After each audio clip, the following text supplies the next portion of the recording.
ഈ വീഡിയോയിൽ കാണുന്ന ഭംഗി മാത്രമേ ഉള്ളൂ കേട്ടോ. ഒരു തണുപ്പുണ്ടായിരുന്നില്ല. നമ്മൾ തണുപ്പ് പ്രതീക്ഷിച്ചാൽ പോയിട്ടുണ്ടായിരുന്നത്, പക്ഷേ നല്ല ചൂടായിരുന്നു. പക്ഷെ ഒരു കാര്യമുണ്ട്, നമ്മൾ തിരിച്ച് വന്ന വഴിക്കാണ് അറിയുന്നത്, നമ്മൾ പോയതിൻ്റെ പിറ്റേ ദിവസം അവിടെ -1 ആയിരുന്നു അത്രേ.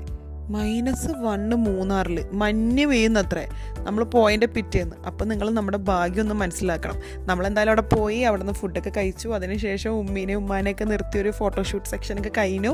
പിന്നെ നമ്മൾ മൂന്നാർ മാർക്കറ്റൊക്കെ ഒന്ന് റൗണ്ട് അടിച്ചു, കുറച്ച് ചോക്ലേറ്റൊക്കെ മേടിച്ചു. ഇവനാണ് നമ്മുടെ കൊച്ചു ഓവർ ടാലൻറ്റഡ്. ഇവന് എന്ത് ഫുഡ് കൊടുത്താലും ആർക്കും കൊടുക്കാതെ ഇവൻ ഒറ്റക്ക് കണ്ടോ 2 കാലിൽ ഇറുക്കി പിടിച്ചേക്കാം ഓരോ കൈ കൊണ്ട് കഴിച്ചുകൊണ്ടിരിക്കുന്നുണ്ട്. അത് കഴിഞ്ഞിട്ട് കുറച്ച് വണ്ടി നീക്കി കഴിഞ്ഞിട്ട് കയ്യിലുണ്ടായിരുന്ന സ്നാക്സും ഫ്രൂട്ട്സും എല്ലാം ഇവന്മാർക്ക് കൊടുത്തു.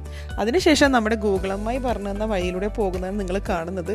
നമ്മളിവിടെ നിന്ന് പാണിയൽപൂരിലേക്ക് പോവാണ്. അവിടെ വെള്ളം ഇല്ലാത്തതുകൊണ്ടിട്ട് നമുക്ക് ഇവിടെ ഒന്ന് കുളിക്കാമെന്ന് പറഞ്ഞിട്ട് മൂന്നാറിൽ നിന്ന് പാണിയൽപൂർ ലൊക്കേഷൻ ഇട്ട് പോയിക്കൊണ്ടിരിക്കുക കേട്ടോ. നമ്മുടെ അമ്മായി പറഞ്ഞു തന്ന വഴിയാണ് ഈ കാണുന്നത്. അപ്പുറത്ത് നിന്നൊരു വണ്ടി വന്നാൽ നമ്മുടെ വണ്ടി പോകില്ല. ഫുള്ള് പച്ചപ്പ്. അയവ 2 സൈഡിലും പച്ചപ്പൊക്കെ ആയിട്ട് നമ്മളിങ്ങനെ നടുക്കൂടി പോകുന്ന ഒരു ഫീൽ ഉണ്ടല്ലോ, അതൊരു അടിപൊളി എക്സ്പീരിയൻസ് ആട്ടോ. അങ്ങനെ നമ്മൾ പാണിയൽപൂരിലെത്തി. അപ്പോൾ പാണിയൽപൂരിലെ വിശേഷങ്ങളും കാര്യങ്ങളൊക്കെ നെക്സ്റ്റ് വീഡിയോയിൽ കാണാം. അപ്പോൾ നെക്സ്റ്റ് വീഡിയോയിൽ കാണുന്നവരെ ബൈ.